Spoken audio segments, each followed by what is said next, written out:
evening, ladies and gentlemen, and welcome to the Ultimate Fighting Championship, Part 2. Once again, there are no rules. Last year, the Ultimate Fighting Championship rocked the martial arts world. Champions from 8 different styles fought in no-holds-barred combat. There were no weight divisions, no gloves or pads, no time limits, and no scorecards. The rules were simple. 2 men enter, 1 man leaves. Anyone doubting that claim was quickly convinced as speed and accuracy confronted mass and power. A slip of the foot could cost a fighter victory, not to mention an eye or a tooth. In match after match, the difference between this event and other contests became painfully obvious. This was not just a fight to victory, it was a fight to the finish. What did you expect going in? What do you expect now? Punch out. He punched out. What was your strategy? Let him hit me. Some were unprepared for this type of anything-goes match and couldn't adapt to the rhythms and techniques. Champions accustomed to particular range were forced to alter their strategies. Unexpected shifts left them vulnerable to sudden reversals and painful defeat. In the Ultimate Fighting Championship, the sharpshooter brought down the giant and then hammered him into submission. Strength did not guarantee success. Like dueling chess masters, the victor was the one who could think 2 moves ahead. I was thinking too much about getting a leg, not enough about worrying about my neck. It looked like you did have supremacy early on, and then suddenly it reversed like lightning. That's the way submission is. There was no room for paper tigers. If a fight goes longer than 1 round, I think there's something wrong with the way that people are fighting. This is real deal. This isn't boxing. After 2 hours of grueling combat, 2 battle-weary masters squared off in the final test. No quarter asked, none given. Combat distilled in its most basic equation, survival or destruction. In the end, it was Brazilian Jiu-Jitsu master Royce Gracie standing triumphant in the center of the ring. And tonight, he returns to defend his title in a battle of 16 world-class martial arts masters. If you thought he had it rough last time, you ain't seen nothing yet. What are you gonna do with the money?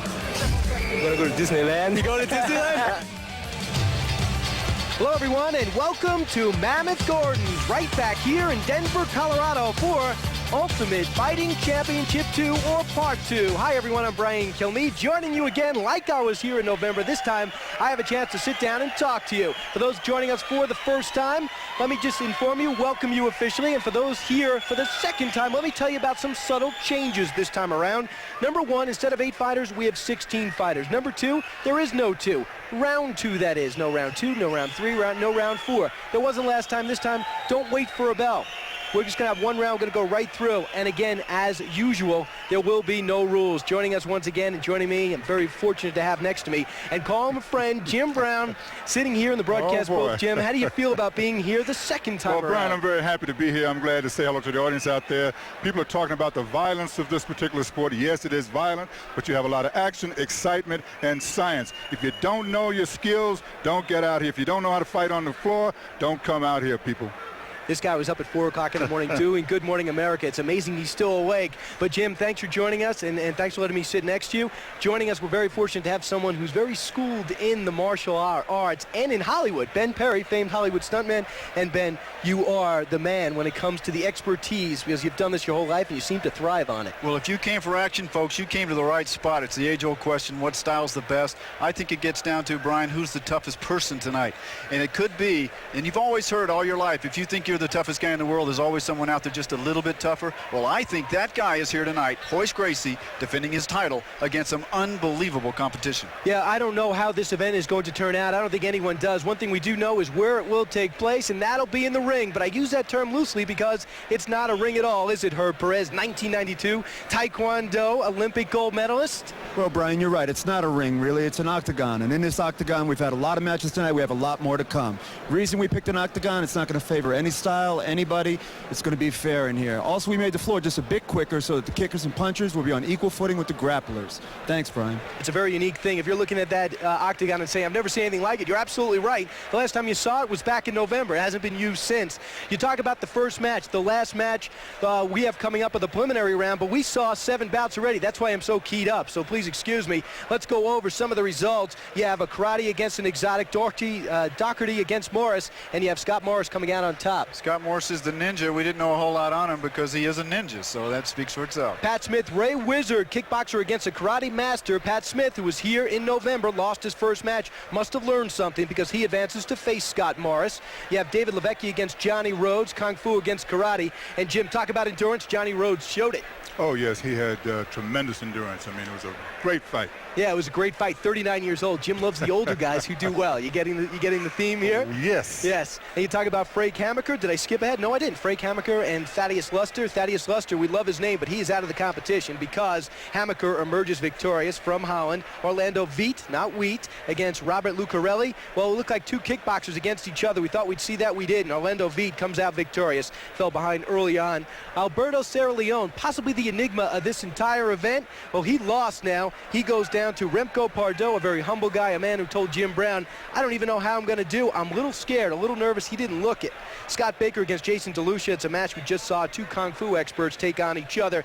A great match, possibly the most strategy we've seen in both Ultimate Fighting Championships. Jason DeLucia emerges victorious. And that brings us up to our current bout, and you are now updated and saw what we have seen for the last 2 hours. 7 preliminary bouts. You remember I told you about 16 people, 8 bouts. Here is the 8th. And here are the styles, because when you talk about this event, you talk more than 2 individuals. You talk about styles. You have the Karate Man, of course, from Japan, and you have Royce Gracie, last year's champion, the ultimate grappler, the quintessential grappler, and right now, Minoki Ichihara, a man who brought the Japanese press with him, a man who brought his own entourage, a man who many thought would get to the finals. However, he's got Royce Gracie. Here is Ichihara as he makes his way towards the ring. Talk about focus. That's a focus, man. He has that. He has the focus. He's a strong guy. He's noted for his quick reverse punches, thrust punches, counter punches. He's going to need that tonight. Yeah, he's actually smaller than Royce Gracie, who was the smallest one in the competition. He's 5'8". So here's a profile on the man from Japan we don't know much about.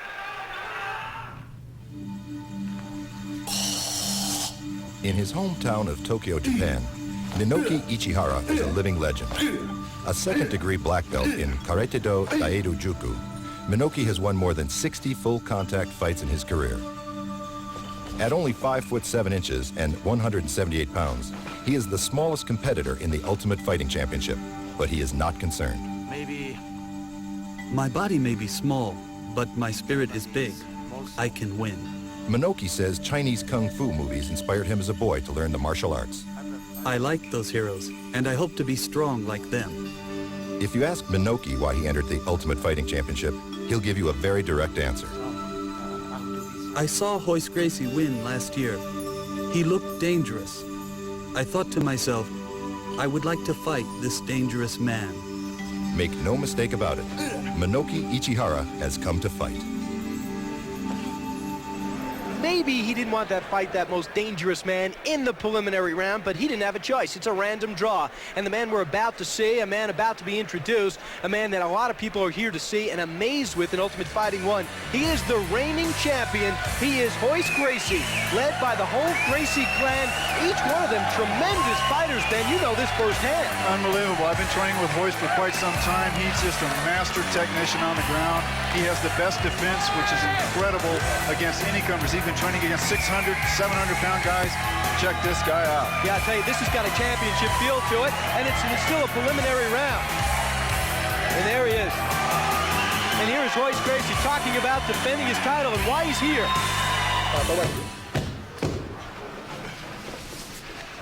Hi, I'm Royce Gracie, and I'm 4th-degree black belt in Gracie Jiu-Jitsu, and I'm the current champion, and I'm here to defend my title. And defend his title he will. Let's go to Rich Goins for the formal introduction. G-Man?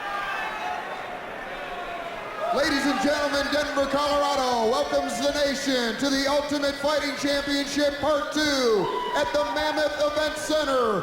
Please welcome the contestants for bout number 8 of our preliminary fight matchups, a national hero in Japan, fighting out of the red corner. This second-degree black belt in Karate Daido Jiu is the winner of more than 60 full contact matches. Although only 5'7" and 178 pounds, he has the heart of a giant. Give a big American welcome to Minoki Ichihara.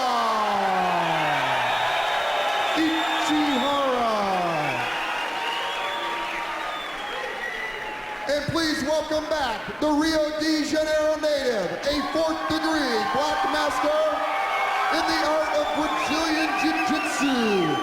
6'1", 176 pounds. He's 27 years old, the winner of last year's Ultimate Fighting Championship and $50,000. Welcome back from Brazil, Royce Gracie.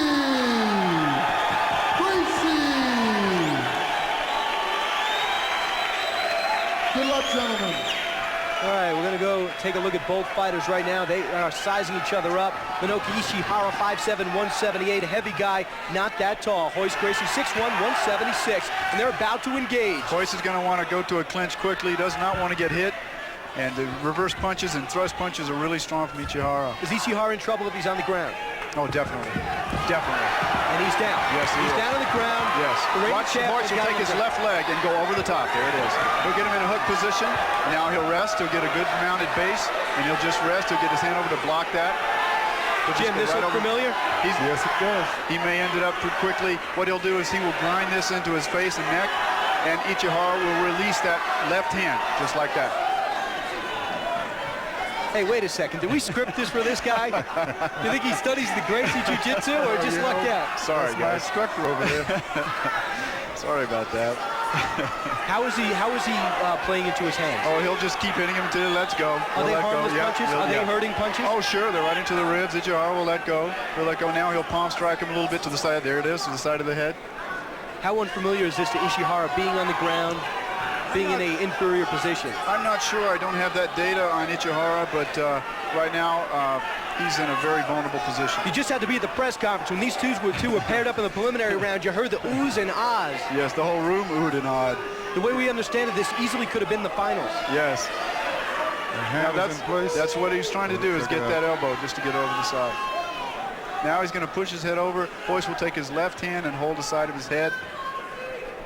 He'll just work him over, hopefully. He may go to an arm lock or an arm bar. Royce does not want to win this with an arm lock. Why? He wants to win this with a choke. You mean he cares how he wins? Oh, certainly, certainly. He doesn't want to win this with an arm lock. He will if he's losing endurance or if he's having a problem getting the guy in anything else. He will do that. But he's really, if I know Royce, he's going to go for the choke. It's more dramatic. You got to think about the emotions going in. He won't talk about it, but he's representing the whole Gracie family as a member. He loses. I mean, he's got the whole family to face and to live up to, and that whole name. I think so, too. In this particular position that Royce is in, I don't think he's going to lose this match. He's rolling him over on the side now, and he'll go for the choke. Ichihara has a good lock on that shoulder, though. Really? Yeah, but that's okay. Royce is in good position. Why? Because he stays on you just like a crab or an anaconda. He gives you no space to get up or move. All of his weight is on him. He'll headbutt him. He'll maneuver him. Now you'll see Hickson, Hoyler, Royce, Hoker, all of his brothers are right in front of him. That's the whole jiu-jitsu clan just talking to him right now. I guarantee you, Royce is not using any energy right now, hardly at all. You watch Hickson right there in the guru. He's being blocked right now, but Hickson is the guru. He's the man that Royce looks up to. That's He's correct. the man that really does a lot of training with Royce. That's correct. And after training with Hickson all this time, Royce says anything will be a welcome change. Yeah, one of his quotes. Yeah. See the whole Gracie family there. Yes. That's Horion. They're just on Lord from Horion. And again, it's not Gracie Jiu-Jitsu by mistake. It just isn't a coincidence. They invented this art. They perfected their style of jiu-jitsu. Originally came from Japan. How different is it from anything we've seen in other jiu-jitsu? Slightly, tremendous amount? I personally think tremendously amount because of the finishing holes and how technical they are. And they'll just wear the opponent down and wear the opponent down. Ichihara is in a tough position to be in right now. Is Ichihara expending a lot of energy? Oh, definitely. Definitely. Just laying there. Just laying there. Because not only is he on the bottom, He doesn't want to be on the bottom because Royce has him in a mounted position, and anytime he tries to roll or get up or move, he exerts all this energy. Royce is just taking his time. This is a lot longer, Jim, than we remember last time. That's a shot on Hoyler, the smallest of the Gracie. Now also, anytime Ichihara will move or roll or try to get over, Royce will just go with him on top of him like a little crab. He'll just stay right on top of him. Royce can crank this up at any minute he wants to. He can dictate this fight. See how he's moving? And Royce just stays on him just like a crab. Minoki Ichihara says his best punch, his best weapon is the lunge punch. That's not going to help him. Lunge punch is a real strong technique using the reverse hand. If you're standing with your left foot in front and you throw a reverse punch, it would be your right hand coming forward. Real strong technique. And Royce Ichihara again showing more life. Royce is really punishing Ichihara right now. Man, you talk about a game face. Royce has it. He does.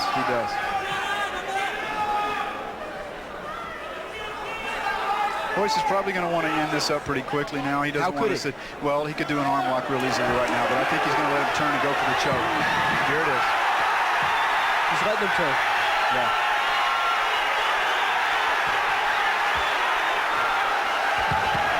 He poked.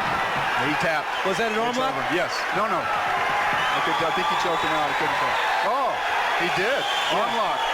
It looked like an arm lock. He probably broke his arm. You think that arm could be broken? I knew he was going to finish it pretty quick because he doesn't want to spend all this energy because he has other fights. He very possibly could have snapped it. That was close to a 5-minute fight. He probably popped the capsule in his arm. I couldn't really tell from this angle. Okay, he has him in a choke. That's not working. Ichihara's slipping out. Let me see if I can see what he's doing here. He reaches. Oh, he gives him his arm, goes in an arm lock. Watch him raise his hips. And yes. Okay. Right there. All right. Yes. See, the crowd was responding to the reversal in fortune. Yes. With it looked like Royce was being dominated, but you said no. It's just leverage, yes. Absolute leverage.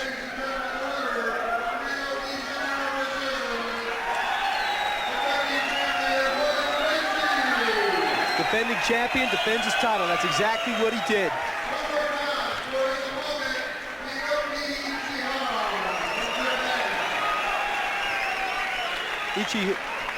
I thought that would happen. If Royce is going on, the fight's dragging on, then he will end it. Yeah, it was unbelievable. I'll tell you, to Ichihara's credit, he was the one who kept going. Ichihara kept him for 5 minutes. Yes, he did.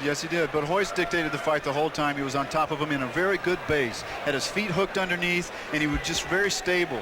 And Ichihara exposed his arm. Royce says, I don't want to stay here any longer. I'll take it. That's fine. End of story. For a technician, there's no need to rush. Yes. Yeah. But I'll tell you. No need to hurry up. But Jim, we talked about that other factor, and again, we talk about expending energy, but the other factor is, hey, it's a preliminary round. Get in, get out. 16 fighters now. It's not always that easy. Yeah. Jim's a technician. He rushed for about 5 million yards. What's the deal here? And never did hurry it up. Okay. Know what I like to do now? I like to go back and show you out there, you viewers, what you missed, all right? We have Sharon Doherty losing to Scott Morris. We have the advancer there. Now, we have an announcement for you. Rhodes Hammaker came out on top. Yes, now, Hammaker will not fight. We understand he's been injured. We're not sure what that injury is, but we do have alternates just in case something like this happened, and that, of course, goes to Fred Ettish from Minnesota. We don't know much about him, 5th-degree black belt, and this looks like a Chinese word I've never seen before. Can you pronounce that?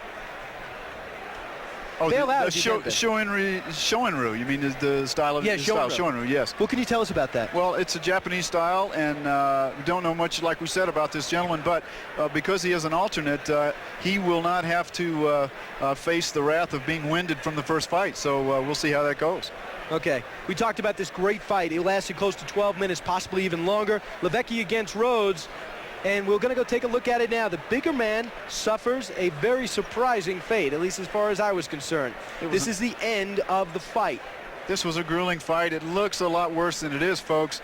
It gets a little grueling here because of the headbutt. Opened up the eye just below the eye, above the cheekbone there. It was bone on bone, and you can see the blood coming out. See, what you have to understand at home is they were in that position for about 10 minutes. 10 minutes, and the endurance of a 6'5", 290-pound man, David Levicki, was really tested, and unfortunately that blow just ended any type of endurance contest. Now we'd like to go to Robert Lucarelli and Orlando Wiet, and this was supposed to be a classical kickboxing match. That's what I thought. Jim didn't think that. And No, I did. Did you really? I did. Oh, you didn't. Orlando Wiet, possibly the best conditioned athlete I've ever seen in person. What a specimen. He broke this takedown, broke this hole. That's what ended the fight right there, that knee to the face. And we thought the guy tapped, but he didn't tap in the round kick. Then he comes in and really finishes him off. He realizes the fight's not over. He turns around. This guy is an awesome specimen. Check this out. He comes back. The guy tries to protect himself. Whang, he misses him here. Now watch this crushing elbow to the back. Oh, devastating power. This guy is something to watch. Keep in mind, too, that Robert Lucarelli didn't even quit. His corner threw in the towel, and I'm glad they did. I'll tell you, that guy's got tremendous Brian, guts. That's a whole different I element. don't think he could quit. I don't think he was in a state of mind, but Yeah. he really knew what was happening. Definitely. Okay.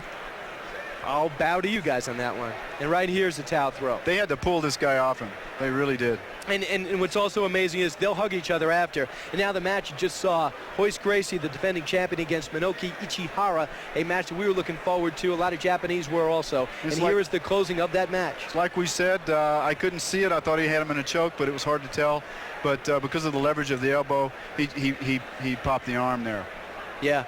And he was also holding his face right after. So Royce Gracie, you called it exactly, Bennett. It's so obvious how well schooled you are on all the fighters. But Royce was really in control, where if I was sitting here without an expert next to me, I would think that Royce was really losing control when actually he was having a play into his hands. We would have never understood the tap. Yeah. Not at all. It was lightning fast. I couldn't see it. I didn't think he would tap before his arm was extended. That's what was different to me. Usually the arm is extended and completely locked, and it's locked into place, and it's hyperextended. That's why why you tap, and you can't really get out of that technique once it's locked in and the thumb is in the upward position. One of the things we like to talk about, as well as the fighters and their history, is the discipline they study. It'll help you at home understand more about what you're seeing and appreciate it. So let's take a look at some of the 5 family of disciplines and some of the details. Karate developed to maturity in Okinawa. Karate means empty hand. Today, the term karate has become a generic term for countless styles throughout Okinawa, Japan, and Korea.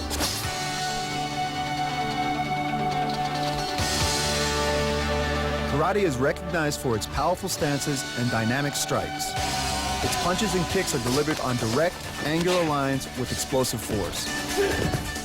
Designed to be a method of peasant empty-hand defense against a samurai sword, karate taught its students to focus their concentration upon a single attack. One blow, one kill. Boards and bricks, shattered by the karate master, demonstrate the power being unleashed. Easily the most popular fighting art in the world, karate is practiced by millions.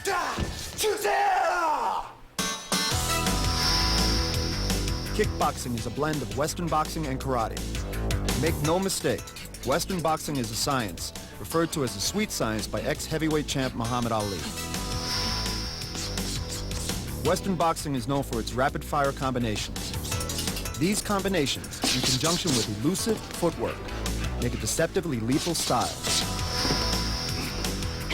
After exposure to boxing, martial artists began incorporating the hand techniques into their arsenal. And some boxers began to add kicking. While similar to their karate origins, the kickboxer's leg attacks favored combinations, making it more compatible with his punching. The kickboxer trains in the gym just like the regular boxers, using the heavy bag, focus mitts, shadow boxing, and endless rounds of sparring to sharpen his skills. Road work and rope skipping ensure endurance, and the full contact sparring conditions them against the pain. The kickboxer's motto, don't dance, just get the job done. Kung Fu dates back to the famous Shaolin Temple in China. Legend states it that Dharma, the founder of Buddhism, first taught sleepy monks exercises to build their endurance for meditation. These exercises later developed into what is now known as Shaolin Kung Fu. The Shaolin styles drew their inspiration from the movements of the 5 animals: the tiger, the crane, the snake, the praying mantis, and the mythical dragon. Each animal offered a different theory of attack and defense. Kung Fu is noted for its elusive and supple attacks.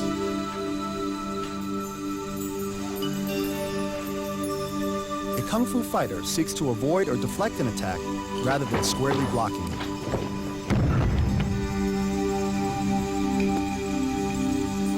Sophisticated and deadly, Kung Fu has earned the title Father of the Martial Arts.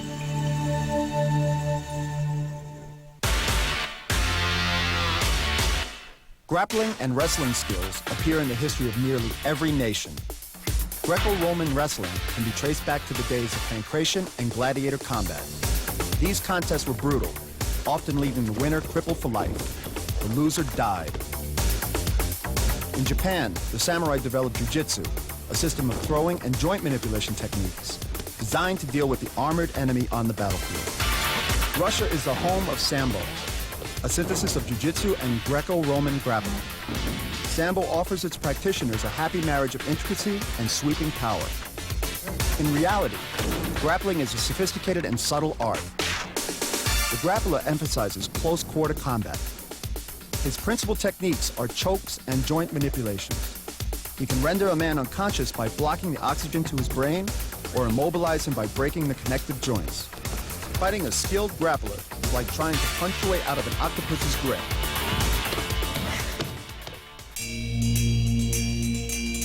During the period of the shogunate in Japan, political intrigue and espionage played a crucial role among the feudal lords. It was the era of the spy and assassin. Thus, the ninja clans were born. The term ninjutsu means art of the shadow warrior. Because so much of ninjutsu work requires stealth and secrecy, he learned to kill with speed and silence. Indonesia is the home of the art of pencak silat. Pencak silat was initially passed down privately from father to son. Some scholars believe that silat may actually predate Kung Fu in origin. They claim that when the Dharma arrived in China, he brought with him skills learned in India, Burma, and Indonesia. A silat fighter will control his enemy's limbs, directing him into a continuous barrage of strikes and trapping sweeps. Yeah, we're back live here in Denver, Colorado, having a great time, just like we were in the first one. Some really intriguing matches. It's hard to believe, and the more experts we talk to, the more we're backed up by this. This is really more of a chess match than anyone understands. Oh, it really is. I mean, we're so lucky to have Ben with us to call those shots before they happen. You know, I worked out with him, and I mean, really, when I came out, I had so much respect for the sport. Yeah, you have so much for the sport. I don't know if you caught that before, but Ben anticipated every move that Gracie's made, and I wouldn't be surprised if Ben tries to jump in the ring for Ultimate Fighting 3. Ben, could we? No. I'm subscribing now to a magazine, Magazine, so I'm not going to be doing that. All right, now it's time for a look at the disciplines and the match we're about to see as we move into the quarterfinals. It is kickboxing versus an exotic, and a lot of people don't know what exotic is. You should now. You just got to look at it. How would you define that? Exotics are anything that's not your normal karate system. And right now it's time to look at Scott Morris. Scott Morris won his earlier match, beating Sean Doherty with very little energy. And I'll tell you, Jim, you mentioned this before, the endurance factor. Scott just pumped him right out. Yeah, he's coming in real fresh, real fresh. If he can protect his neck, when they go to the ground, he's a tough guy. He was a lot tougher than I thought he'd be in the first shot. And you got to wonder what was going through his mind early on, because it was his first real match. Yes. And here's Scott talking about advancing in this competition. Hi, I'm Scott Morris, representing Robert Bussey's Warrior International in the Ultimate Fighting Championship, and we came to win. And came to win he did, at least his first match so far. He represents the Robert Bussey. He'll be getting an award possibly a little bit later on. A great man in his own right. And now it's time for Pat Smith, a man who's back for the second time at this event, but for the first time he won, so he advances. Pat Smith is also a professional boxer. We know about Pat. He's been around a long time. As I said before, he's had over 200 and something wins to his career. It's a phenomenal record. And a tough guy, ground grappler, really strong kicker, inside guy, keen with the mind, brought it all tonight. Is it possible to look relaxed when you're going into a fight like this? Because if so, I think Pat is. I think so. After the fights get, the first couple fights, no. But I think as the fights go on, I think they start getting into it. Oh, you really think they can be relaxed? So again, yeah. Here's Pat Smith that came back again. He's determined to win it all, and he talked about that emotion. My name is Patrick Smith, ranked 5th in the world by WKC. Just won the 1993 Heavyweight Sabaki Challenge. That's why I think I'm going to win this competition. Quarterfinal 1 about to get underway, and to do that, as you see him make his way into the ring, is G-Man Rich Goins with the fighter introductions. Rich? Ladies and gentlemen, our first quarterfinal match of the Ultimate Fighting Championships from the Mammoth Event Center in Denver, Colorado. Please welcome our contestants. First, fighting out of the blue or the red corner from Robert Bussey's Warriors International, an advanced status black belt in the art of American Ninjutsu, 6 foot, 208 pounds, a native of Arlington, Texas. He is proud to represent his teacher and organization. Ladies and gentlemen, Scott Morris. Tough guy. I would say so. And his opponent, a black belt in Taekwondo, Tang Soo-do, and Hapkido, 6'2", 220 pounds, the winner of the 1993 Sabaki Challenge. He is returning to the octagon for his second straight attempt at the title. Please welcome Denver native Patrick Smith. Patrick Smith, glad to be here. The crowd glad he is still alive in this tournament. They have their hometown boy, and he is as relaxed as any man I've ever seen in the octagon. And here is the tale of the tape. Scott Morris, 6 foot, 208 pounds. Pat Smith, about the same dimension, 6'2", 219. But all the training, it all comes down to this. Pat is a strong, strong man, even though he just stood there when he came to him. Big takedown there. Look at this. He's going to break the hold and punch himself out of it. That's a really tough position for Scott to be in. Really tough. His corner probably throw the towel around this one. It's over. Whoa. That's intense, folks. That is intense. Whoa. That's what it's all about. And I'll tell you, Robert Morris' strategy was to go right in on Pat Smith. Pat Smith looked at him and say, that's not the right move. Throwing in the towel, they wanted to make sure it was over. Yeah.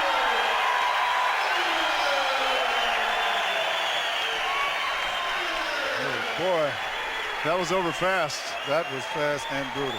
Really intense. Elbows are the second toughest bones in the body. Look how Pat just stands there. Did not even move. Took all he had to give. Gets him down in a mounted position. Got him up high. He has all the leverage in the world. Why did this style play right into Pat's hands? It's because he has him in a mounted position. He's a grappler also. Now watch this elbow. It's over with. Elbows are so strong. The heel's the strongest bone in the body. The elbows smash bricks all day long, just as it did him. Yeah. And here we'll take another view of it. We have so many camera angles, doing a great job in the truck. Let's get a look at Pat Smith just simply, I'm in control. It's time for me to take this fight and break that choke, not with a maneuver, but punching his way out. Even in slow motion, this looks fast, folks. Well, I tell you, when you talk about attitude, that was an intense attitude. Here is Pat Smith. We're going to go to a post-fight interview. Take it, Herb. Okay, Pat, that was a great fight, nice and quick. What do you expect in that? Last time Shamrock got a hold on me that I didn't know how to get out of. Same thing would have happened to him. I've been working on my ground fighting just a little bit. Not like I should. Well, that was terrific. What do you expect for your next game? What do you expect? The big guy he's a submit holder. He puts all his weight on you. He's going to mess up and try to take me down like he did. It's going to throw him off balance. I'm going to be right on top of him. I'm going to pound him. All right, Pat, good luck. Back to you, bud. Yeah, thank you very much, Herb. Got a chance to see Pat Smith, and we're going to take another look at the replay. Here's Pat Smith saying, throw in the towel because I don't even know officially that this is over. Guy can't even stand up. Scott can't even get up. You know, how tough was that? Yeah, I'll tell you, what are you thinking right now if you're watching this and you know you have a chance of facing this guy that just took out Scott? Well, it's going to go to the ground, that's for sure. And what Scott did is he gave him leverage. When Scott was on the ground, he should have reached up and grabbed him around the neck to hold him close to him so that Pat could not get up to give him leverage and punching power. We move on to the quarterfinals now. And before we get to the fighters, as usual, we like to introduce the disciplines. And they're very alike. They're the same. Karate versus karate. And you talk about Johnny Rhodes, and you talk about a man that was a last-minute alternate, Fred Ettish. Fred Ettish comes in for a injured Frank Hamaker, and right now we're taking a look at Johnny Rhodes, 39 years old, and he was in the longest bout in the history of Ultimate Fighting, and that was close to, what, 15, 16 minutes. Well, that's something to tell your grandkids. I was in a longest bout in the history of the Ultimate Fighting Challenge. So if nothing else, he did that. So he's in the record book. Well, he did it, but I'm not sure how much it took out of him. Yes. Yeah. You know what else, Jim? We have a last-minute substitution in this bracket of the quarterfinals. This man has not fought yet, and even if he isn't as skilled as Frank Hammaker, who is hurt, he's fresh. And right now it's time for our first look at Fred Ettish, an alternate in, as I mentioned, for Fred Hammaker of Holland. And here is Fred Ettish as we get a look at him, 5th degree black belt, as I mentioned before. He's here because I have absolute faith in my system of Kenpo. And what does Kenpo mean for grappling? Well, it doesn't mean much for grappling. It means a lot for power kicks and inside tough punching. But Shorin-ryu is his style, and we'll check it out. All right, and I'll tell you what, Johnny Rhodes, what did he show you in the first one, and what did he really prove to you at 39 years old? Well, he's got two things going against him the way I see it. He has the long fight that he was winded on, and he's going against a fresh competitor. However, he does outweigh the guy. Let's just see. I hope he takes it to a good fight here. I hope that the odds aren't too stacked against him. It's time to go to the G-Man in the ring. Ladies and gentlemen, our second quarterfinal match pits two great champions. Give them a warm Denver welcome. Fighting out of the red corner, from Las Vegas, Nevada, 4th degree black belt in Shorin-ryu Karate, the winner of dozens of national karate championships, and the former Nevada State heavyweight kickboxing champion, 6 foot and 210 pound, Johnny Rhodes.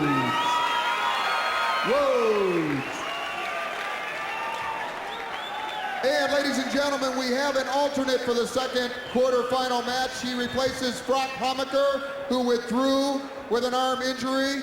This gentleman is a 5th degree black belt in the art of Shorin, Irimatsu Moran Kempo. Fighting out of the blue corner, he comes from Minnesota, 6 foot and 180 pounds. Give it warm Denver welcome to Fred Ettish. Sometimes these last-minute entrants can give you a tough time. Sometimes they can be unorthodox, and we'll see what happens here. Hey, Jim, Fred Ettish, very fortunate. He comes into this tournament in the quarterfinals. Maybe. I know what you're saying. They're getting mighty close. There's a zone there that they have to contend with, and that's that distance just between the fighters before they make the initial move. That was Johnny, one who initiated the ground play last time, the grappling. We may see some techniques here. May not go to the ground yet. If you get the close-up, you can see Johnny's eyes. So intense. That straight right hand is going to come into play here. You'll see counter-punching from Johnny Rhodes. There it is. Hurt. That straight right hand. He'll let him get up and try to kick him. Here we go. So Fred's got to get up. Well, he'll try to get up, but he should put his left hand behind him and scoot up with his left leg. You shouldn't get up facing forward. You should get up going backwards so you can protect yourself if the guy comes in. The only man I've seen get up from this position was Jason DeLucia in the preliminary. Yes, he did it correctly. Oh, whoa. That punch by Johnny Rhodes has opened up a cut on Fred Ettish like I've never seen one punch do. Yes, this fight's over.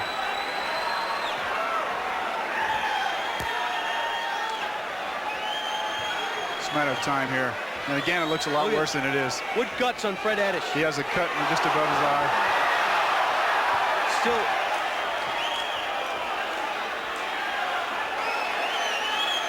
Does Johnny want to avoid getting down with him? Well, I think the corner should just recognize what's going on here. 2.5 minutes old. Yeah, it's pointing to his eye. It's the will of the fighter. There's no question. You see a big mouse up there above the eye. And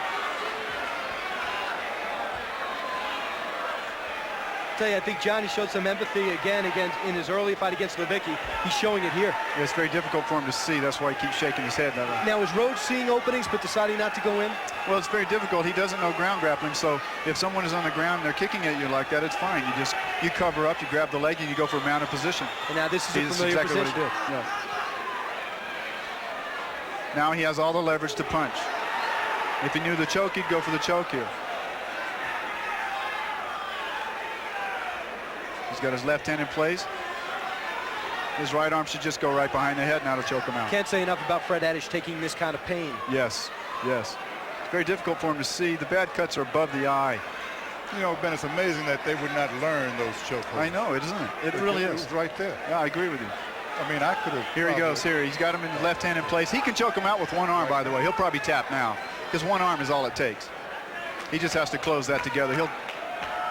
And Fred's energy really seems sucked out of this point. Yeah, definitely. And he knocked out his mouthpiece. He's done everything except tap out. Yeah, if he rolls over on his stomach, then it's really going to close that choke into a... How do you get out? Ben, how do you break Well, you just protect your neck. You just reach up, shoot one hand underneath the elbow so that it takes both sides of the neck to be choked out. So the other, Johnny isn't closing the choke. It's over. Again, it's over. Johnny Rhodes truly impressing everyone here. That was very impressive. Oh, yeah. That was very impressive to come back after that long fight like that and do what he did. Well, I think it was, but if you look at the size of this gentleman and you deal with the fact that he's a kicker, yes, it really wasn't. Exactly. Much of it. Exactly. Fred Ettish, he comes in as an alternate. He doesn't know what to expect. He's in the quarterfinals against a guy that just crushed a man 6'5", and David, he sits in there. Fred Ettish does to his credit. See, that counterpunching is really tough because as soon as you expose yourself by giving a kick like that, you're leaving yourself open for a counter punch. So all Johnny did is step back when he tried to throw a kick, and then he came with a straight right hand. Now it's just a matter of time. He really hurt this guy. You want to hear from Johnny Rhodes? All right, let's go to Johnny Rhodes right now. Herb. Okay, Johnny, it was a great fight, great fight. The guy wouldn't give up. What'd you think about that? Well, he's a tough guy. There's a lot of great competitors here. You don't want to embarrass yourself. You want to hang in as long as you can. Johnny, you got a lot of spirit. You had a lot of energy out there. What do you anticipate for the future? Well, I'm 39 years old. I've boxed, I've kickboxed, I've done it all. And I wanted to try this. What do you got planned for the next guy, Johnny? Well, Pat's a tough fighter.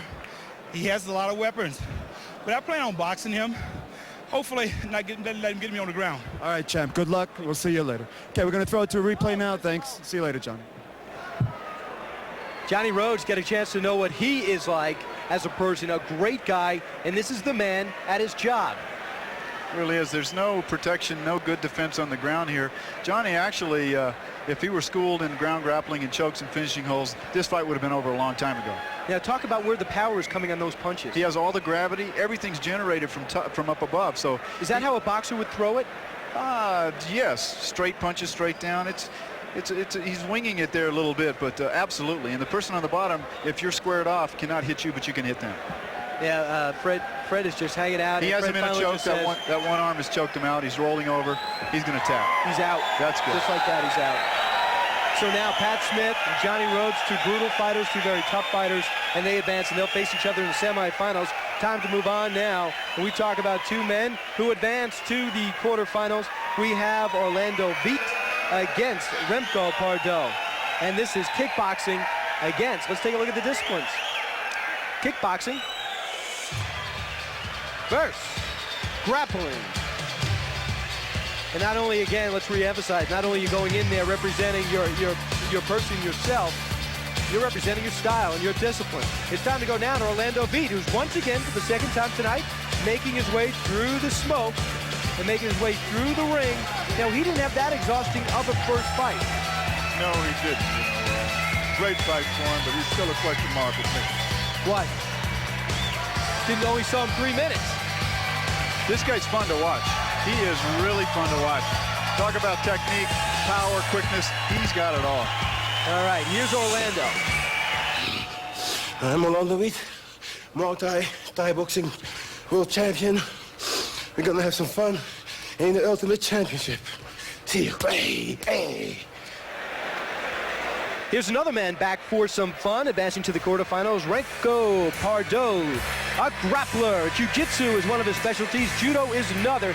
This is a big man, 24 years old, and according to Jim Brown, just a big kid. He looks like a big kid. He's much bigger than his opponent, of course. He's also from Holland, so Gerard Gardeau and the guys are with him, bringing him into the ring, and that was a very long fight that he fought earlier, so he's a bit winded too. This may be a very quick fight here. What would you say about getting the first fight out of the way in the preliminary rounds, knowing it's a victory? I would virtually eliminate nerves. Yeah, I don't think that Remco has a chance here. Here's Remco talking about this event.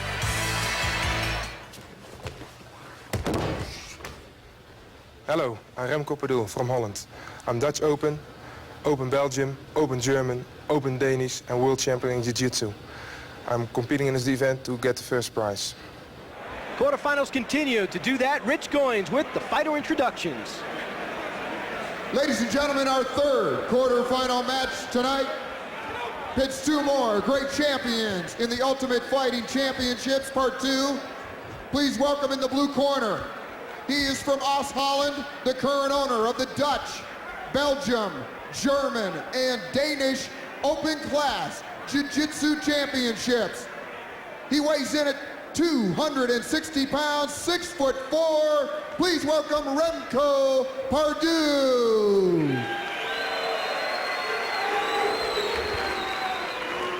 And his opponent, a winner by knockout in his first match this evening, the Thai kickboxing world champion in 1993. He has an impressive record of 55-9, 13 by KO. He has dominated the world of Thai boxing for 7 years. Please welcome Orlando, the Gladiator, He has made himself a favorite very early on. Orlando Wiet from France. Not to take anything away from Remco, but he's a little bit winded, and he's the guy who was a little timid in there earlier and used that for his advantage, I think. Orlando much smaller, 5'10", 170. Remco much heavier, much taller. Look how Orlando covers up here. Fights sideways. He's a lesser target to hit. He's got the whole Holland connection now with Frank Hammaker out of it in his corner. Whoa. Same takedown that Remco used earlier. Is it instinct now? Do you care where you are, Ben? Well, I think he has to get over and get him in a mounted position and try to finish him. He goes for these arm locks and spends a lot of time doing it. Orlando, it's hard for me to imagine him being in this position too many times in his straight-up career. Orlando is so quick and so clever. I think he'll be out of this pretty soon. If you'll notice, Remco has all of his weight on him and holding onto that elbow.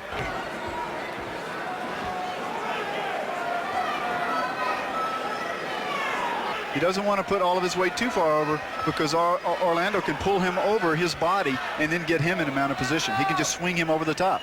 So what does Remco have to do? Remco has to just try to keep the leverage on this side of him. Again, maybe a few elbows. Yeah, he goes for the head. Things. Orlando is one strong man, though. Is this strength here? Is this strength or is this technique? This is both. This is both. Strong elbows to the head. He's out. He's out. My goodness. And that's it. My goodness. Wow. How was that? Remco unexpected. Advances. What an absolute unexpected win that was. And Remco is as surprised as anyone here, I think. Had all the leverage on that elbow coming down. Oh, yeah. Every bit of it. And had him in a locked position, though he could not move his head. I just think when he took him down, I thought the result of the match, it ended up was over because when you get this guy off his feet, he's somewhat human because he was so dangerous in the preliminary. Guys shatter blocks of ice, tiles, and bricks with their elbows all the time in demonstrations. This was a perfect example of how tight it takes a small space to get that power. Let's go. Let's take a look at the power of this right into elbow. the temple. Watch this. Up it goes, boom. And he has the floor and underneath him. Still holding it. Yes. The second one did it. Yes. Watch this. He'll let go. And the towel comes in from the corner. Oh, geez. How unexpected was that? So Gerard Gordeau in his corner, the man that went to the finals against the Gracies, all beat up. Sees one of his proteges, 24 years old from Holland, advance. Frank Hammaker also in the corner, is hurt, cannot continue. You could see the leverage he was generating with this elbow by the way his body was coming off the ground, his upper body. All right, let's go right now to the winner who advances to the semifinals, Remco. And there's Herb. Remco, we saw you in the gym. You were a monster in the gym, calm. And here you were just as calm till you won. What do you attribute that to? Yeah, I looked for my chance and grabbed him. You took a monster chance and you incapacitated your opponent. Did you expect that? I didn't expect to win. You didn't expect to win? I thought he was a tough guy. Okay, he was a tough guy, but maybe you were a tougher guy. What do you anticipate for your next match? Try to win. Remco, good luck. You did a terrific job. Back to you, Brian. So a man of few words, huh? Yeah, a man of very few words. I didn't expect to win. He said that yesterday. He says, I don't expect to win. I'm very timid and I'm very nervous right now. But he found himself in the right position, and look what happened. Had all the leverage. Unbelievable technique. Yeah, it's unbelievable. So is the technique of the ring card girls, I understand. But right now we're going to move on through the quarterfinals. You have Scott Baker, who lost, Jason DeLucia, and then you have, of course, Royce Gracie, last year's champ. Now it's time for a look at the disciplines before we get to a look at the fighters. So it's Kung Fu takes on grappling. And this is a fight that's been done before. It was about 2 years ago. And the man right now that took on Royce Gracie is making his way into the ring. He's Jason DeLucia. And Jason's coming in through the smoke. He looks so good. And Jim, I think you mentioned off camera what a tactician he was. Yes, I think the fight was a great fight from the standpoint of the arts. Yeah, and he beat Scott Baker to advance. What could he possibly have learned in those 2 years after they went down to the Gracie Academy and fought, where I think Jason didn't last more than 5 minutes, he told us? Well, the more you learn the Gracie style, the more the Gracies continue to learn. So I don't know how he stands a chance. Here's Jason talking about his goals today. Hi, I'm Jason DeLucia. I'm from Bellingham, Massachusetts. I'm a red sash in the Chinese Kung Fu 5-animal system, and I'm here to test myself in the Ultimate Fighting Championship. And believe me, test himself he will against Royce Gracie, who's making his way into the ring with the whole Gracie clan. Keep in mind, these people all have just fought. And right now we go to the ring, to the smoke, for Royce Gracie and the whole Gracie family as they make their way into the ring, all of which seem as though they're all ready to fight. Royce has not planned anything different for this fight opposed to any other fight. He has a strategy. He sticks to his strategy, his game plan, ground grappling. He's an absolute master. He can choke you out, put you to sleep faster than your grandmother can say once upon a time. You know, all the Gracies have said they really respect Jason and what he's accomplished so far. They love his attitude, they love his willingness to learn other arts. That means that they're going to get him out of there quick, huh? I guess so. And there's his dad, the man. There's a ring announcer. Ladies and gentlemen, our final quarter match of the evening. At the Ultimate Fighting Championships Part 2, please welcome our two combatants out of the red corner. 5'11", 190 pounds. He is a holder of the red sash in 5-animal Kung Fu. He is the winner of 22 bare-knuckle matches from Bellingham, Massachusetts, Jason DeLucia.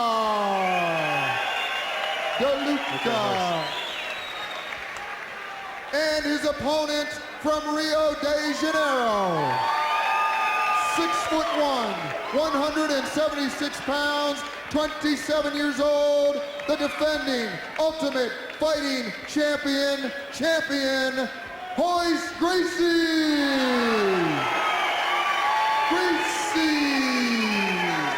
What comes to mind when I watch Royce is the way he tries to stare down his opponent. He just stares and he freezes. He's like a big cat. Big cat. Jason again. Royce is used to this, a little bit bigger, 5'11", 190. Royce 6'1", 176, kind of slender. Jason knew this would happen. Royce puts all of his weight on him, goes down into, and now Jason is in Royce's guard, it's called. What does that mean? Royce has his legs wrapped around him. That's called in the guard. So now all Royce will do is slide out from his right side. He'll scoot out on the back, and he'll roll out on the side. He's just scooting now on the other side, you can see. Jason has focused all his energy on beating Gracie. He knew he'd face him. Yes. I don't know about the quarterfinals. Yes. He's got him in this. This is indicative of the earlier match. Tries to roll him over in his position here. Watch. Look how Royce's head is very close to Jason's head. It seems that Gracie's have predictions of moves, 2 or 3 moves ahead. Yes, they do. And if this doesn't work, they'll go to something else. It's a calculated thing. I have to ask you something that still amazed me. Couldn't that gi be used against you? Couldn't it be pulled over your head, reminiscent of a hockey fight? It can, but usually if it's pulled over your head, you can recover from it fairly quickly. What do we see? He's already saying he had an arm lock. He'll break his arm. He's going to snap his arm. He did, too. Oh. Is that broken? Yeah, I think he did. That was quick. Doesn't matter. If you're on the bottom, they love being on the bottom. It does not matter. It fooled you once again, didn't it, Brian? Yeah, I'll tell you, the acrobatics there was as acrobatic as I've seen all the Gracies. That was about how long a match was that? You thought you were looking at something. Yeah, I really thought I was seeing a reversal. I think so was the crowd. No. Can't wrestle with a snake. And here comes a replay. And here, tell me where I first get taken in. Watch this. He shoves him over, which isn't good. It doesn't matter. Whatever you do, it's not good. So look at his legs on his arm. Now he just uses that leverage on the bottom, and he stretches, hyperextends it. He's trying to tap tapping out? while he's standing up. Why? Because his arm is about to break. Okay, I couldn't see how that was about to break. A lot of taps. Yes, watch this. About 15 Watch taps. Royce lock the left arm. I beg your pardon, the right arm. Now he gets the leverage around his head, closes the distance with his other foot, and he's tapping from a standing position.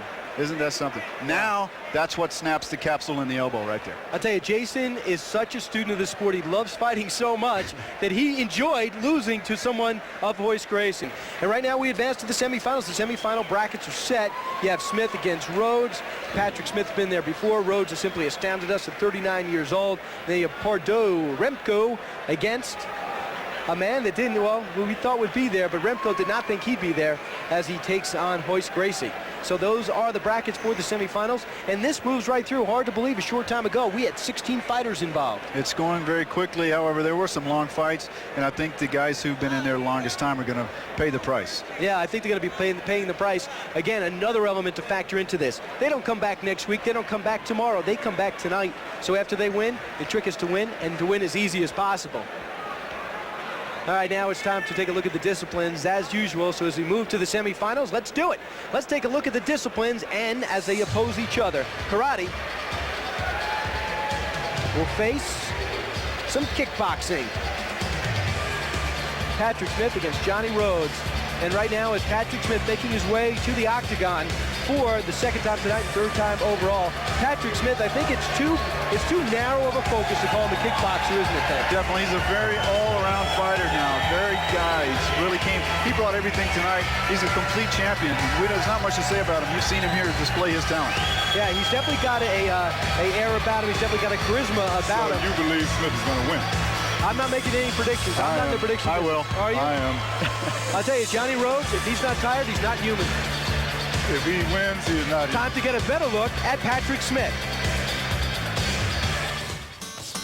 Patrick Smith is often called the uncrowned king of kickboxing.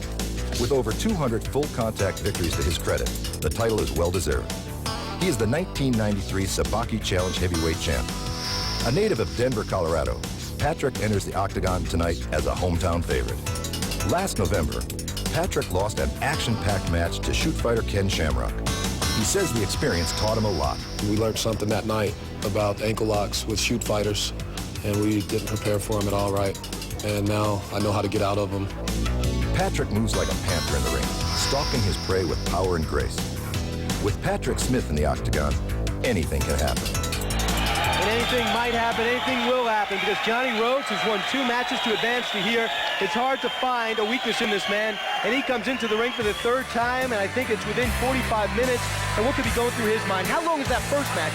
Was that 15 minutes, the first match? I think it was very impressive. I don't know where he got that second win, but I think he surprised us in his second fight. Longest match in the history of the Ultimate Champ. Unbelievable. Yeah. He came back very impressive. You know, and you talk about Johnny Rhodes, you talk about a guy that does have that killer instinct because he does know how to win. He's a great guy, he's a true sportsman, but he wants to win. And right now it's time to go to Rich Goins so we can start this semifinal. Ladies and gentlemen, our first semifinal match of the evening in the Ultimate Fighting Championships, Part 2. Please welcome the competitors. First in the blue corner from Las Vegas, Nevada, a 4th-degree black belt in Shorin-ji Ryu Karate, the winner of dozens of national karate championships, and the former Nevada State heavyweight kickboxing champion, 6 foot, 210-pound Johnny Rhodes.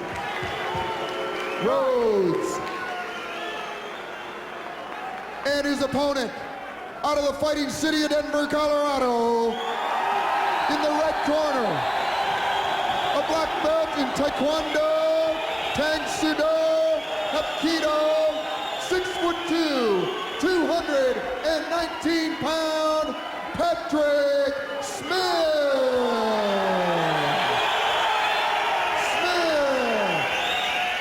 He's pumped coming off that last fight. Yeah, he is coming up that last fight. And I wonder what Johnny Rhodes is thinking. He saw how brutal and how relentless Patrick Smith was. It's going to be tough. He's going to have to use his leverage, Johnny Rhodes, to have any kind of chance here, I think. I don't think at this point Patrick Smith thinks he can be beaten. I know he doesn't. Oh, that's the first spin kick I think we've seen.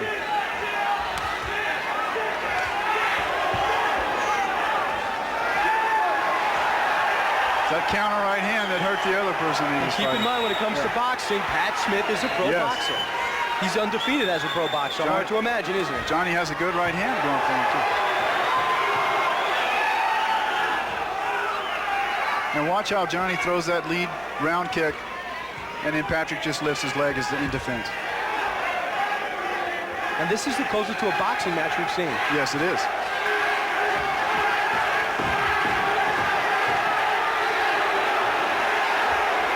He's going to go for the guillotine here, too. He'll lift him up and choke him out. This fight's going to be over. If so, that would be the first time. It's going to be over real quick. He's out. He's out.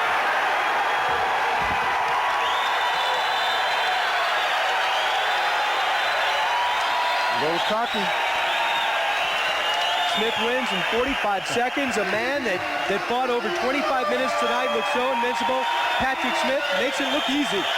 He did it right. He did it right. How he lifted him up when he had the elbow, the blade of the elbow underneath the neck and lifted him up in the guillotine. It's a deadly technique. A lot of confidence. Jim, what about the element of confidence, and when can it hurt you? When can it be overconfidence? When you get with Gracie. I tell you, I'm going to look up overconfidence in the dictionary. I'm going to be curious to see what's there. Jim's picture, I think. Yeah. My man. Gotta go. I'm going to take a replay of this. Pat Smith's so dangerous. He's unpredictable. I don't know how he's going to win, but we just are pretty convinced he wins. Johnny Rhodes goes right into this position by tucking so low right there. And Pat, excuse me. So how many Pat times? did this earlier. Yeah. I'll tell you what, we've gone through what, a jug of water here? How much have we been talking? I feel like we've been fighting ourselves. Right there, you see the submission chokehold right before he went on. I didn't know it could be done with the foot. He tapped out with the foot. Yes, he did. Yes, he did. You'll tap out with anything. Right there, tries. He misses the headbutt. And he'll go in and lock him up. The best time and the best place to tap is on the person who's applying the choke. Because if you tap on the ground, they can't see you. So you want to tap on that person. I'll tap on everything. Now it's time to take a look at a man and get to meet a man and talk about how he feels about going to the finals for the first time at Ultimate Fighting 2. And let's go to Herb, who's with Patrick Smith. Hi, we're here with Patrick. Patrick, that was a terrific fight. All your fights have been short. Why is that? Easy opponents. Is it because you got the number one shoot fighter to beat me last time? That's good. That's right. But you got the crowd behind you here. You're a hometown favorite. You intend redemption. I got to redeem myself from last time. Took the number one shoot fighter to beat me. He got me an ankle lock. I didn't know how to get out. This is what I thought I was really best at, is stand-up aggression. Now I'm getting good at ground fighting and choke, standing up. No one can really take me down yet. The one guy tried to take me down. I stopped before the ref even told me. Well, it seems like you're doing it upstairs. You're doing it downstairs. You're on the mat. You're upstairs. You're downstairs. So now you got your next match. What do you think about that? I'm ready to get it over with. I'm ready. I'm still energized. I'm in excellent shape. Thanks to Shane, Jimmy, and Omar. They've been running with me, getting me prepared. I've been boxing a lot in Vegas. For all y'all in Vegas, what's up? Come be back up there next month. I will keep that crowd going, and good luck in your next match. Yeah, he'll come back to another replay and see why he's so confident that he would excel in this tournament, because he's so dangerous so many different ways. Watch how this blade goes underneath the neck. He uses his leverage. He just stands up and leans back. How do you break that, Ben? It's very difficult. The first thing you have to do is reach up underneath, grab that arm that's choking you, and put your weight on. Okay, tell Johnny that. Is he still in the arena? Johnny right now is wondering why there's a date on sour cream. There are too many things to learn for a fight like this. You know what I mean? You don't do it overnight. Yeah, this is years and years of perfected talent. Years, absolutely. Definitely.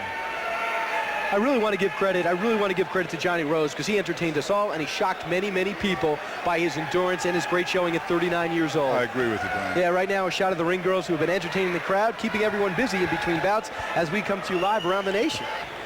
Time for the next semifinal, and let's go to the disciplines first. This will feature grappling, a discipline of grappling we've seen quite a lot, very successfully, I imagine. Grappling takes on grappling. Fighters most likely are very comfortable on their backs. And right now it's time to go to Remco Pardoel. And let's go to Remco's preparing to walk through the smoke for the third time tonight with his whole Dutch entourage. They're all here. He really surprised us last time when he beat Orlando Wiet. Unbelievable technique that he used. With the reverse psychologist saying that he thought he was going to lose. Correct. That is something new. Yeah, you know, but you said it. You thought he was the only honest guy here. And right now he's going to be honest in this fight. Yes, he is. If he says. Yes, he is. What? Yeah, I mean, he's got to be satisfied to that he got here at all. He's only going to improve. Just 24 years old. Now it's time to take a look at a man that's won this event before. He won Ultimate Fighting 1. His name is Gracie. He's about 28, 29 years old, and he's very focused on winning this semifinal bracket. Let's take a look at Royce as he makes his way through the smoke with the whole Gracie entourage. All of them dangerous in their own right. All of them very prideful of their family and their technique and their discipline. You know that very well, Ben. Yes, for Remco to do the same thing that he did before, he'll only have 1 or 2 seconds at most to apply any kind of elbow strike like he did before, because Royce is not going to stand for that.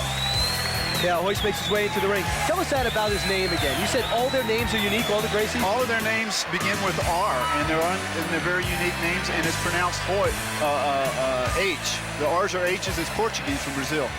Yeah, but taking a shot of his family in the crowd. All of those Gracies are deadly. Hey, Trust Jim, me. they the one define drinking family, the Coca-Cola right now, well, they represent. You don't want it. They represent the epitome of family love. I love it. They really do. And let's take a look at this semifinal bracket, and let's look at the tail of the tape. Royce Gracie, as we know, 6'1", 176, kind of light, slight, but quick. Remco Pardoel, 6'4", 260, but very sleek, very confident, and he's a growing boy. And now it's time to go to the ring announcer, the G-Man, doing a great job all night. Take us through the semifinals. Ladies and gentlemen, our second semifinal of the evening. Please welcome back the competitors.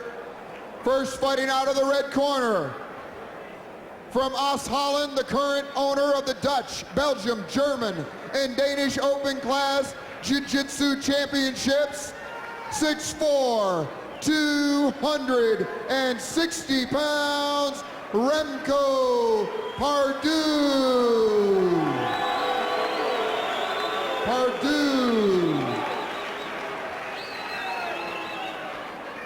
And please welcome back, once again, out of the blue corner, the defending Ultimate Fighting champion from Rio de Janeiro, a master in the art of Brazilian Jiu-Jitsu, 6'1", 176-pound, Royce Gracie. That's Royce's look. Yeah, as the Gracies get more acclimated into the American culture and people learn more about him, I look for them to take a much easier path towards fame. Because this guy, that face, I mean, this guy should be in the movies, Jim. Oh, he is in the movies. Yeah. Oh, this is very real. I think Royce will try to end this quickly because of the altitude. He doesn't want a long fight. And if Remco exposes his arm as he did in the other 2 fights, I think it's going to... Why look at the eyes? Why do the eyes give away what he'll do? Because he doesn't want him to think that he's going to shoot low, so he keeps everything high. He'll fake high with his hands. He'll raise his hands above. Watch. Just a second, he'll just lift his hands up. He'll go up a little bit higher, and then he'll shoot. He'll take him down just like that. He puts all of his weight on him so that Remco tires out. He's just sitting down. Well? He's just sitting down right now. He'll hook him, he'll take him down. Is Remco resisting well? Yes, he is. Yes, he is. It's just a matter of time. He'll go for the choke right away. He'll get his left hand out. He's going to pry it out. And if he grabs his hand, see his left hand, he goes over the back. Remco should tuck his chin in here to keep that. Now, Royce can choke him out with his gi. He can choke him out with his gi right here. See, Royce has him by the gi. Yeah. He can choke him out just like this. And keep in mind, both these fighters are reasonably fresh. He has the gi. Royce doesn't see that the gi is on the chin. Oh, he doesn't. He's got to pull his head up. Who? Royce he's looking now. He has to pull Remco's head up to get the gi underneath the chin. And how can the gi do that? Just work as a weapon? Oh, absolutely. But he still doesn't know. He still doesn't see it. How's Remco doing? Remco's fine. I think I don't know unless the pain here, unless he gets enough of it around. He looks like he's in tremendous pain. Yeah, he's tapped out. He's tapped out. And the Gracies, Royce Gracie's in the finals one more time. Yes, sir. What a final. Pat Smith. Never have planned it. Royce Gracie, I'll tell you, Remco has nothing to be ashamed about. He did tremendous. Unbelievable. And a man just entered the ring to soothe Remco that lost to Gracie in the finals. He looks like there's words. Oh, he said, come back. Yes. Okay. Remco said that would be the biggest fear, is running into Hoist. It's what he was most nervous about. And I know that Hoist it wasn't making sense to him. He had the pressure. Any man would have gone down. He just didn't see it hooked over his chin. And Hoist kept looking around. He still couldn't see because his chin was tight. That was about your 1,000th great observation, Ben. Yeah, he's had a great night as well. Yes, sir, my man. Hey, let's take a look at the replay. Just tapping out. It's over. And you were saying that, Ben, you didn't think the lock was in securely? Well, I knew the arm lock was. The arm was not secure around the neck, so I knew when he was reaching for the gi, because he kept tucking his chin, that was how he was going to choke him out, because they will choke you out with the gi each time. Okay. Jim knows that. And yeah, this is what I'm talking about. It's unbelievable. Yes. All week long, they respect each other, they get to know each other, and then at the end, they make sure to greet each other. You know, Remco is going to go home a very proud man. To get as far as he did tonight against these competitors is unbelievable. Now I believe Hoist when he says that fight, the size doesn't matter. It has nothing to do with winning and losing. His theory. He rode him like an elephant, man. Yes, he did. Yes, he did. He also says their theory, the Gracie theory is if you're in a swimming pool, Jim, how much do you weigh? About 250. That's big man. I weigh 148. If we're in a swimming pool at the same time, we're the same size. That's their theory on the ground. How big would I be in the swimming pool? Big man. Pretty big. Oh, yeah, you'd be big. I'd be big? Big man. Yeah. Jim, we'll talk about that later. Yeah. Patrick Smith against Hoist Gracie. That'll be our final matchup, Jim. And let's look at the path that both took to get to the finals. And that shot at $60,000. First, Patrick Smith. It's actually his second fight. He takes on Scott Morris right here. Scott Morris, who looked so effective early on, took out Sean Doherty. Right there, Patrick Smith wins his quarterfinal match. He beat Great Wizard to advance past the preliminaries. Patrick Smith just oozing out confidence. And did it in a brutal fashion, possibly the most brutal fight we've seen tonight. That second elbow is what took him out. And don't you think Johnny Rhodes has seen that? Johnny Rhodes, after two brutal bouts, gets into the semifinals. Here it is. And it's over. What's this called? It's called a guillotine. And it's all leveraged, blade underneath the neck. This could really, really hurt you. And what is proving to me is Patrick Smith can beat you so many different ways. I haven't seen him on the ground yet. He's a tough guy. He's really come a long way, like I said. What a destroyer this guy is. And his attitude, look at him. Look, I've done it before. It was easy. It's not tough. He wants it. He wants it. Yeah. Now the man that he is going to face, Hoist Gracie, last year's champion. Here's the path that Hoist took to get to the finals, which we are all waiting on. Here he is. Jason has been training in the Gracie studio and learning tapes. Hoist is on the bottom where he loves to be. Doesn't matter. And he's tapping out on his feet. He's tapping out on his feet. And now, even worse, watch the leverage Hoist has on this elbow. And right there. And if he doesn't tap out, where will he go with that elbow? If he doesn't tap out, he'll break the capsule of the elbow. It is very, very painful. Yeah. It's not permanent damage. I think Jason will be back. He's got great kicks, and when he goes up against other kickers, he's going to be a force to reckon with later on, but he's going to have to really, really study those tapes a little bit more to be a factor here. Here's the second victory for Hoist Gracie, the defending champion, against Remco Pardoel. And he's so similar he's so much superior in size, but Remco goes down. I thought Remco did quite well for himself. Unbelievable. I think he's won the hearts of a lot of people here. And again, I know that Hoist was in mystery about why he was not going out, because their chokes are a 4-second choke. And it's just incredible to get that wrapped around his neck, and it didn't go anywhere. He kept waiting. What is this guy on? What is he? I need kryptonite to get him, you know? All right, now it's time to take a look at the disciplines and the fighters behind them. But first, let's look at it. Kickboxing takes on grappling. That's Gracie Jiu-Jitsu. And that's Patrick Smith they talk about. And right now, Patrick Smith does something he's done 3 times, 4 times in all. Patrick Smith will make his way into the ring through the smoke. Let's see if he's as relaxed as he has been in bouts past. Patrick Smith makes his way through, talking to the crowd. This is his hometown after all. True deserving champion to make it this far, Brian. Everyone in the whole arena, they're on their feet, giving him a standing ovation for this final bout. Is he as relaxed as he looks, Jim, in your estimation? It looks a little different this time, I think. I think he's going to be all business. Patrick Smith has gotten it home quite well. Got a great future in so many different aspects, so many different arts, so many different disciplines. He'll make his way into the ring and take out a guy who didn't get an opportunity to face him in UFC 1, and that is Royce Gracie. He not only fights Royce Gracie, he fights Gracie Jiu-Jitsu. And it should be very interesting because I have not seen Pat on his back. I have not seen him grapple yet, but he says that he's done a lot of work in that area, and he certainly will be tested right now. Patrick Smith makes his way in, talks to his corner, gets some final thoughts, but it's really too late now. That's a finished package. There are several people who picked Patrick Smith to make it to the final. Ken Shamrock being one. Ken's a true champion. What a great guy. Ken actually has he's a comic strip character in Japan. So is he really? Yeah. And here's a guy that is a real-life character here. He's making his way into the ring. In front of him is the whole Gracie family. He is Royce Gracie, the defending champion, and he's going to get his chance to defend his title right now. This will be his 4th match tonight. And he takes on Patrick Smith, a man, as I mentioned, he has not faced. His concentration is quite evident. His family's concentration is quite evident.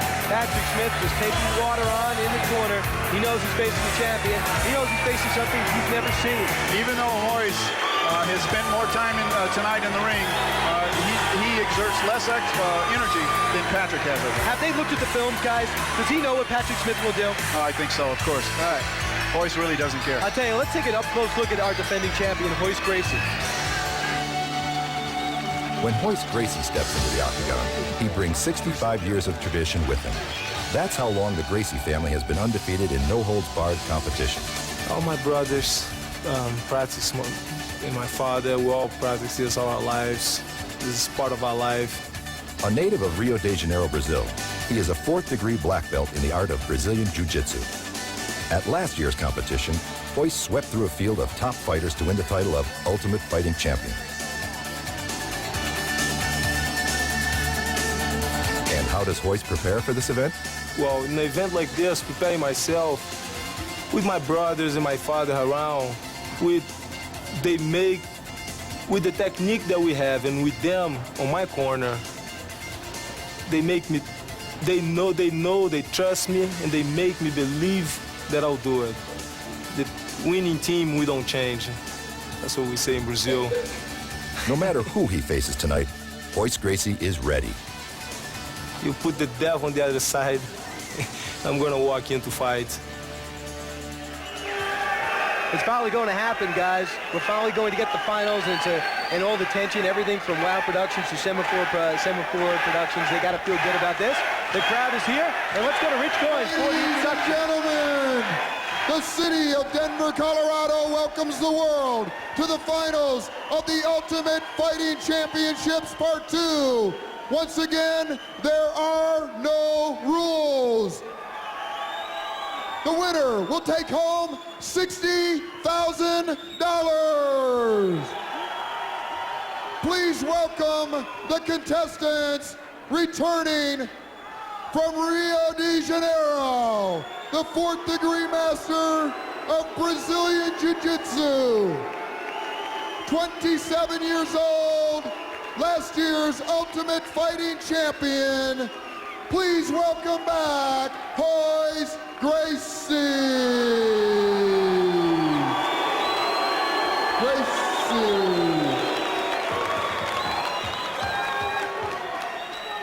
And his opponent, a black belt in Taekwondo, Tang Sudo, Hapkido, 6'2", 220 pounds, from the fighting city of Denver, Colorado,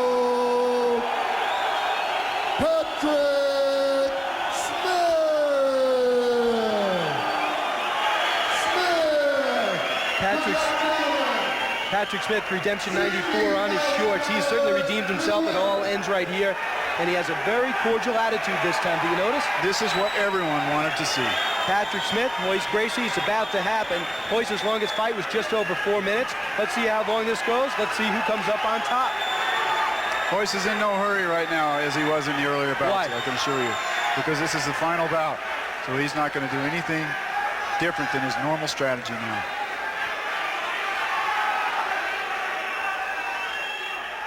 I think Patrick will probably try to kick, try to knee, and be very careful to go to the ground. This is what Royce wants. Now Royce will stand to the side so Patrick cannot knee him in the groin. Watch this. He cannot do it. Royce will now try to get unlocked from that right leg of Patrick.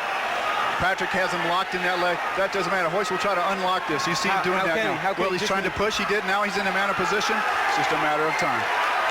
He will palm strike him. Patrick will turn over. Royce will go to a choke.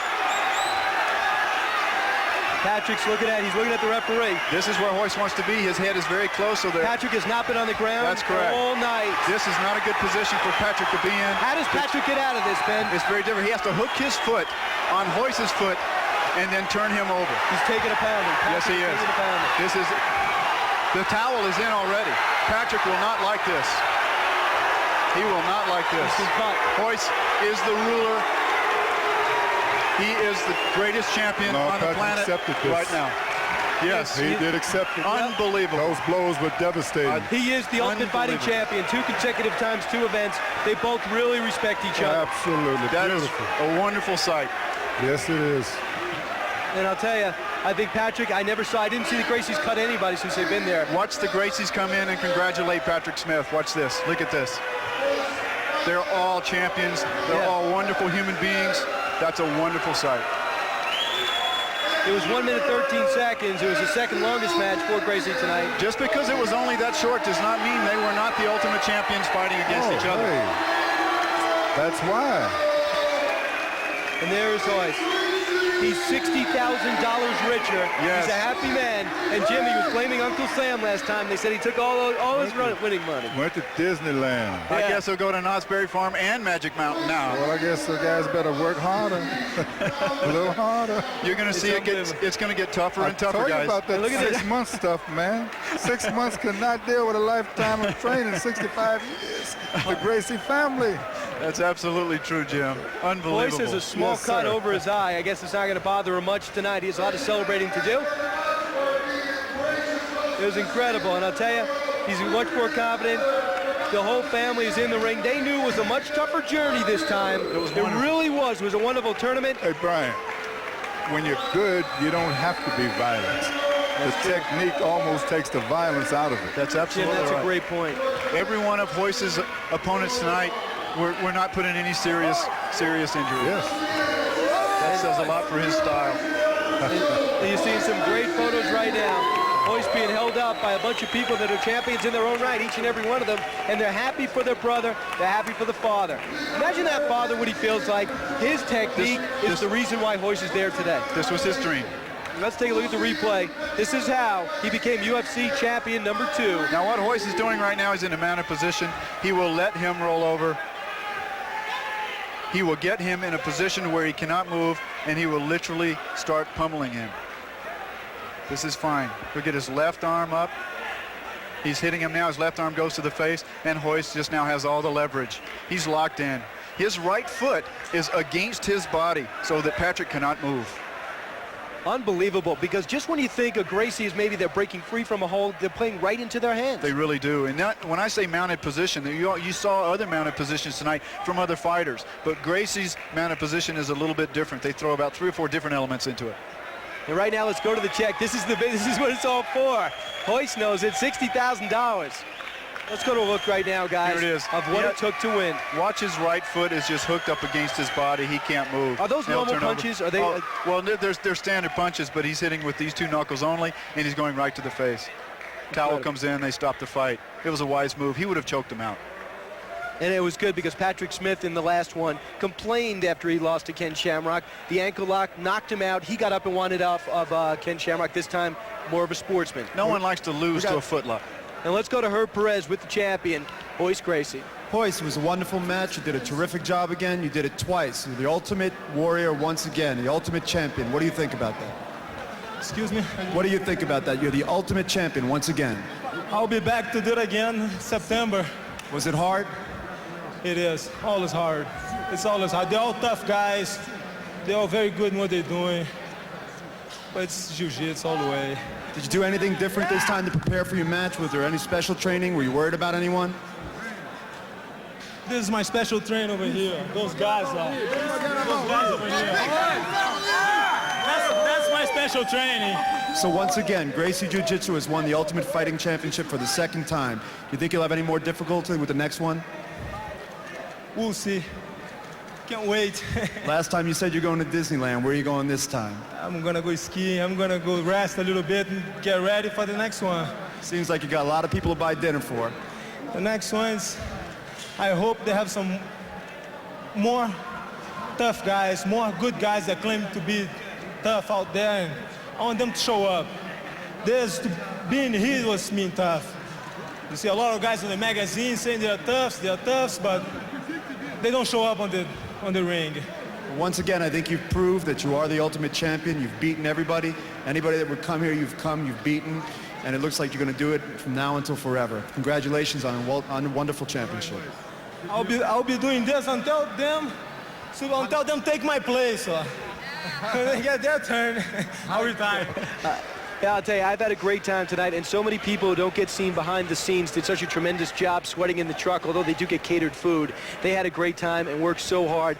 As much as Royce was a champion tonight, everyone that made this possible, including the audience here, were champions in their own right. Well, I enjoyed working with both of you. Thank you, guys. I enjoyed you, Jim, Brian. It was a wonderful night, powerful deal. I'm glad. For everyone for WOW, for everyone from Semaphore, I'm Brian Kilmeade, Jim Brown, Ben. I hope we can hang out tonight and forever, and possibly even in Japan again. Looking forward to it. Have a great night, everyone, and thanks for tuning in to the Ultimate Fighting Championship 2, the sequel. There'll be another. Congratulations, Royce.